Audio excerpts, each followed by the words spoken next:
नमस्कार। आज आप लोगों के लिए फिनॉल चैप्टर के रासायनिक गुणों के बारे में चर्चा करने के लिए उपस्थित हुए हैं। इसमें सबसे पहले हम फिनॉल के अम्लीय गुणों के बारे में, इससे पहले वाला जो वीडियो हमने दिया था उसमें हमने बताया था उसके अम्लीय गुणों को किस प्रकार घटाया या बढ़ाया जा सकता है, कौन से समूह लगाने से उनके अम्लीय गुण बढ़ते हैं या घटते हैं, इसके बारे में सबसे पहले आज चर्चा करते हैं। ठीक है। अम्लीय गुण को कैसे बढ़ाया सकते हैं या कैसे घटा सकते हैं। अम्लीय गुण देखिए, फिनॉल हमने ये बताया था कि फिनॉल में ये जैसे OH समूह है, ठीक है, OH समूह है, और अगर इस OH समूह में से ये H आयन, ये H परमाणु H आयन के रूप में आयनित हो जाते हैं, तो वह अम्लीय गुण प्रदर्शित करेगा। अब डिपेंड करता है कि हमारा ये H जो है इसके साथ में सिंगल बॉन्ड है और वह सिंगल बॉन्ड कितना मजबूत है। अगर बहुत स्ट्रांगली ये बाइंड है, बहुत स्ट्रांगली अगर जुड़ा रहेगा तो यह जल्दी आयनित नहीं होगा। अगर कोई ऐसा समूह लगा दे कि इस बॉन्ड को कमजोर कर दे, ये जो बॉन्ड है इसको अगर कोई दुर्बल कर दे, कमजोर कर दे, तो यहां पे H+ आयन आसानी से बन जाएंगे। ठीक है। क्यों? क्योंकि ये जो लोन पेयर ऑफ इलेक्ट्रॉन है ये रिंग के अंदर जब चले जाते हैं तो इसके ऊपर एक पार्शियल पॉजिटिव चार्ज उत्पन्न हो जाता है। ये हमने इससे पहले वाले वीडियो में बताया था। पॉजिटिव चार्ज उत्पन्न होने के कारण ये जो बॉन्ड्स होते हैं ये दुर्बल हो जाते हैं। दुर्बल होने के कारण यहाँ से H+ आयन बनने लगता है सामान्य रूप में। इसी वजह से फिनॉल अम्लीय होते हैं। हम अगर इसमें कोई ऐसा समूह लगा दें कि जो इलेक्ट्रॉन विथड्रॉइंग ग्रुप होते हैं, जैसे सपोज हम फिनॉल में हम नाइट्रो ग्रुप लगा दें, ऑर्थो नाइट्रोफिनॉल, ठीक है, ऑर्थो पे लगा दें। एक हम पैरा पे लगा दें। क्या लगा दें? यही फिनॉल है, हम पैरा पे लगा दें, पैरा नाइट्रोफिनॉल।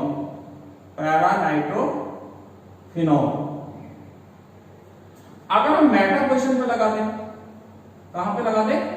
मेटा पोजीशन पर, यहां पर लगा दें, तो मेटा नाइट्रोफिनॉल। ये 3 प्रकार के फिनॉल है, समझ में आना। अब इन 3 प्रकार के फिनॉल में इस नाइट्रो ग्रुप के लगने से फिनॉल की अम्लीय प्रॉपर्टी बदल जाएगी। किस प्रकार से? क्योंकि सबसे पहले नाइट्रोजन की ये जो नाइट्रो समूह है इसकी संरचना आपको समझनी पड़ेगी। इसकी संरचना इस प्रकार की होती है। ऑर्थो नाइट्रोफिनॉल की संरचना हम नाइट्रो ग्रुप को बॉन्डिंग करके दिखा रहे हैं। तो क्या होता है कि जैसे यहाँ पे आपका लोन पेयर ऑफ इलेक्ट्रॉन है, ये लोन पेयर ऑफ इलेक्ट्रॉन जब रिंग के अंदर जाते हैं और रिंग से ये डबल बॉन्ड है, डबल बॉन्ड की तरफ अगर चले जाते हैं तो इलेक्ट्रॉन का फ्लो इधर से इधर की ओर हो जाता है, और जब फ्लो ज्यादा बन जाता है तो ये H+ आयन बनने लगता है। लेकिन अब नाइट्रो समूह की उपस्थिति किस पोजीशन पे होने से ये गुण ज्यादा प्रदर्शित करेगा, वो है उसके रियल, जो सबसे इसका अपोजिट में, जब अपोजिट में होता है इसे कहते हैं withdrawing group. Electron withdrawing group, समझते हो? विथड्रॉइंग का मतलब इलेक्ट्रॉन को लेने वाला है ना, खींचने वाला, इलेक्ट्रॉन को खींचने वाला समूह अगर लगा दे तो जब इलेक्ट्रॉन को खींच लेगा तो क्या होगा? ये बॉन्ड कमजोर हो जाएगा। कमजोर होने से यहां से H+ आयन आसानी से बन जाएंगे, H+ आयन। ठीक है। अब डिपेंड करता है कि किस पोजीशन पर उपस्थिति से H+ आयन अधिक मात्रा में बनेंगे। तो हमने क्या बताया, सबसे अधिक मात्रा में जब आपके पैरा पोजीशन पे होगा, ये है पैरा पोजीशन, ठीक है। तो पैरा नाइट्रोफिनॉल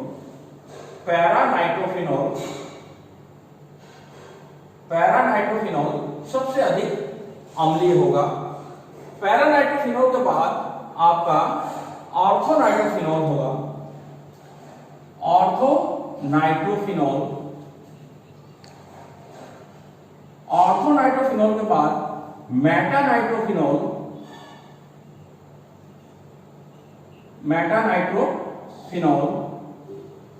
और सबसे लास्ट में खाली फिनॉल होगा। तो ये ऑर्डर आपको याद करना पड़ेगा कि इस ऑर्डर की वजह से फिनॉल की अम्लीय प्रकृति बढ़ जाती है। क्या मैंने कारण बताया कि ये जो समूह है इलेक्ट्रॉन विड्रॉइंग, इसको कहते हैं माइनस आई इफेक्ट, ऋणात्मक प्रेरणिक प्रभाव, हिंदी में लिख लो ऋणात्मक प्रेरणिक प्रभाव,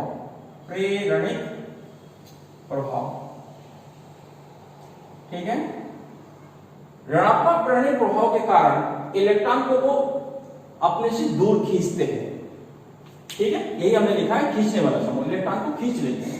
जब इलेक्ट्रॉन को खींचेंगे तो यहां पर जो बॉन्ड है ये बॉन्ड कमजोर हो जाता है। कमजोर होने से H+ आयन अधिक मात्रा में बनते हैं, जिससे इसकी अम्लीय प्रकृति बढ़ जाती है। यहां तक बढ़ जाती है कि एक प्रबल अम्ल बन जाता है।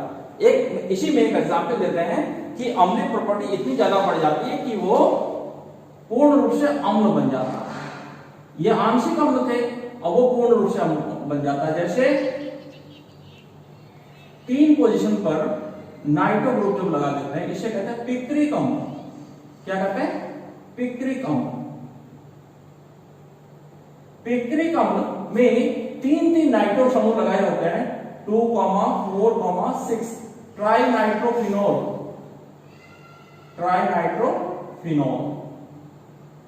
तो ये एक अम्ल बन जाता है क्योंकि इसमें 3 नाइट्रो समूह होने से क्या करता है, ये इलेक्ट्रॉन को अपनी तरफ खींचते हैं। जब इलेक्ट्रॉन को अपनी तरफ खींचते हैं तो उसकी प्रॉपर्टी पूर्ण रूप से अम्लीय हो जाती है, इसलिए इसका नाम पिक्रिक अम्ल पड़ गया। इसी प्रकार से आप इसी फिनॉल में अगर हम कोई इलेक्ट्रॉन को खींचने के बजाय इलेक्ट्रॉन को दूर भगाने वाला, देने वाला समूह लगा दे, धनात्मक प्रेरणिक प्रभाव वाले समूह लगा दे, तो उसकी अम्लीय प्रकृति बदल जाती है, कम हो जाती है। जैसे CH3 ग्रुप अगर यहां पे लगा दे तो उसकी अम्लीय प्रकृति बदल जाएगी, ठीक है ना। तो इस टॉपिक को पूर्ण रूप से तैयार कर लीजिए, बोर्ड में कम से कम 2 नंबर का क्वेश्चन आता है इसमें, ठीक है। इसके बाद हम फिनॉल के जो गुण हम पढ़ा रहे थे, अम्लीय गुण के बाद अगले गुण में एसिटिलीकरण पढ़ाते हैं। कौन सा पढ़ाते हैं? एसिटाइलेशन। एसिटाइलेशन क्या होता है? जब फिनॉल अम्लीय गुण प्रदर्शित कर रहा है, ठीक है, तो अम्लीय गुण के कारण, जैसे अभी आपने दिखाया कि वो क्षार के साथ क्रिया करके लवण बनाते हैं, तो उसी प्रकार का एक और गुण है एसिटिलीकरण, ठीक है। क्या करेंगे? एसिटिलीकरण, जिसमें एसिटिल समूह, एसिटिलीकरण। एसिटिलीकरण में क्या करोगे कि आपको फिनॉल के साथ में अगर हम एसिटिल क्लोराइड या एसिटिक एनहाइड्राइड, एसिटिल क्लोराइड पिरिडियम की उपस्थिति में अगर क्रिया कराते हैं, तो ये जो H है और इसके साथ में रिएक्शन करके HCl बन जाएगा, ठीक है। और ये समूह देखिए क्या बन जाएगा? फिनॉल, ये है, ठीक है। यहां पे O है, O, और ये आपका बन जाएगा CO समूह यहां पे है, और इसको CH3 है ना, phenyl acetate.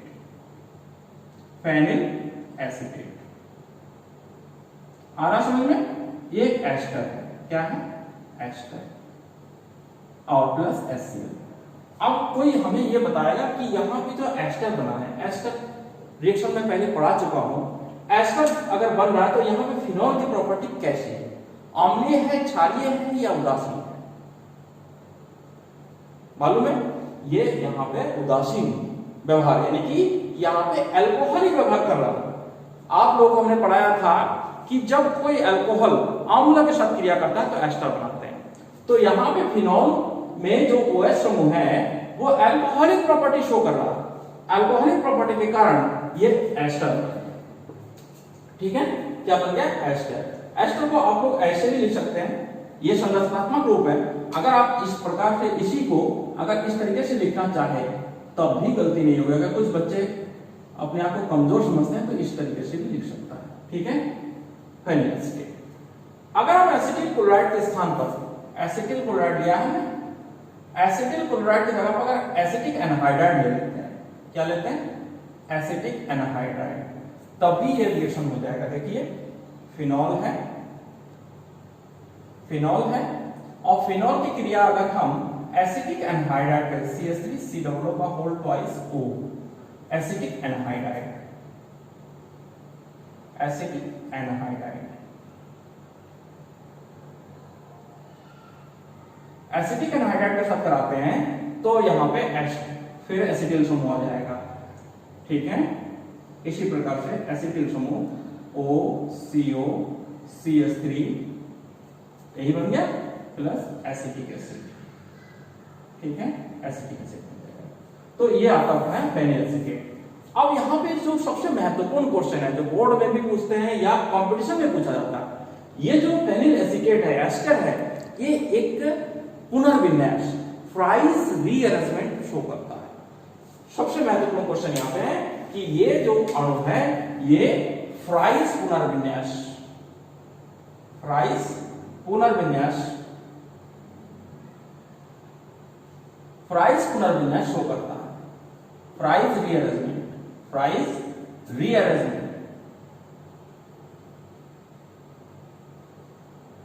Fries rearrangement show करता है। तो फ्राइज रीअरेंजमेंट क्या होता है? फ्राइज रीअरेंजमेंट में क्या होता है? देखिए यहां पर अगर हम यही फेनिल एसिटेट की क्रिया तो नहीं होगा, यहां पर एक रीअरेंजमेंट यानी कि पुनर्व्यवस्था हो जाती है निर्जल AlCl3 की उपस्थिति में, निर्जल AlCl3 की उपस्थिति में ये समूह, ये पूरा का पूरा समूह यहां पर आ जाता है और यहां से हाइड्रोजन परमाणु का प्रतिस्थापन इधर की ओर हो जाता है। ठीक है, देखिए किस प्रकार से होगा? OH, ये H परमाणु यहां गया और OCH3 ये समूह यहां पे आ गया। ठीक है, OCH3 है ना, फेनिल यहां पे फिनॉल है और ये एसिटिल समूह आ गया। ठीक है, इसे कहते हैं फ्राइज पुनर्विन्यास, इसको याद कर लीजिएगा, बहुत इंपॉर्टेंट है। ठीक है, फ्राइज पुनर्विन्यास। इसी तरीके से अगर हम एसिटिल क्लोराइड की जगह पे हम बेंजोइल क्लोराइड के साथ क्रिया कराते हैं तब भी इस प्रकार की रिएक्शन देता है। ठीक है, बेंजोइल क्लोराइड के साथ देखिए किस प्रकार से देगा, वहां पे भी फ्राइज पुनर्विन्यास जैसी स्थिति आती है। अगर फिनॉल की क्रिया हम बेंजोइल क्लोराइड के साथ कराते हैं, बेंजोइल क्लोराइड C6H5COCl। ठीक है, अगर इसकी क्रिया हम इसके साथ करा देते हैं तो देखिए ये Cl और ये H रिएक्शन कर जाएगा और यहाँ पे O है और यहाँ पे CO, C6H5 लिख सकते हैं, चाहे बेंजीन लिख सकते हैं, बेंजीन रिंग बना दीजिए। ठीक है, फेनिल बेंजोएट, क्या नाम है इसका? Phenyl benzoate, phenyl benzoate plus HCl। और ये भी फ्राइज पुनर्विन्यास जैसी स्थिति उत्पन्न करती है, यानी कि फ्राइज पुनर्विन्यास जैसा रिएक्शन देता है। ठीक है, तो इस तरीके के रिएक्शंस जरूर पूछे जाते हैं और आप लोग इसको तैयार करते रहिए। इसके बाद अगला एसिटिलीकरण के बाद बेंजोइलीकरण आपका हो गया, इसे हम क्या कहेंगे? बेंजोइलीकरण। बेंजोइलीकरण, ठीक है, बेंजोइलीकरण हो गया आपका। बेंजोइलीकरण के बाद अगला, अगर आप रिएक्शन ईथर जैसा कंपाउंड्स बनाना चाहते हैं, विलियमसन संश्लेषण जैसा कंपाउंड्स, तब भी बन जाएगा ईथर, है ना, फेनिल ईथर। क्या बन जाएगा? Phenyl ether, ईथरीकरण, ईथरीकरण। ईथरीकरण में क्या होगा कि जब हम फिनॉल की क्रिया NaOH के साथ करा देते हैं, किसके साथ में? NaOH के साथ, तो लवण बन जाता है। क्या बन जाता है? लवण बन जाता है, प्लस H2O बन जाता है। और इस लवण का अगर हम किसी एल्किल हैलाइड के साथ, किसी एल्किल हैलाइड CH3 क्रिया या C2H5Br के साथ कराते हैं तो NaSol, ये CO, ये Na और इस Na और Br के साथ बन जाता और CH3 बन जाता है, इसे कहते हैं NaSol या NaSol, ठीक है, प्लस NaBr। तो ये एक ईथर जैसा है। यहाँ पे देखो ये बेंजीन समूह है और ये एल्किल समूह है, मेथिल समूह। तो ईथर का फार्मूला क्या होता है? ROR-, ठीक है, एक एल्किल समूह है, ये एक एल्किल समूह। तो यहाँ पे एल्किल दिया है, बेंजीन समूह है, तो इसमें बेंजीन फिनॉल कहते हैं, बेंजीन ईथर। तो एक ईथर जैसा समूह बन जाता है, इसीलिए कहते हैं ईथरीकरण, ठीक है ना। अगर हम ऐसे यहाँ पर इसी की क्रिया सोडियम फिनॉक्साइड की क्रिया अगर C2H5Br के साथ करा देते हैं तो क्या बन जाएगा? OC2H5 plus NaBr। तो इस प्रकार के रिएक्शन भी दे सकते हो। इसके बाद एक जनरल रिएक्शन देना चाहते हैं। जनरल रिएक्शन में अगर हम फिनॉल की क्रिया यानी फिनॉल को जिंक चून, बहुत इंपॉर्टेंट है और सबसे सरल, मैं समझता हूं इस चैप्टर का सबसे सरल रिएक्शन है ना। किसकी क्रिया? फिनॉल की क्रिया जिंक के साथ, फिनॉल की क्रिया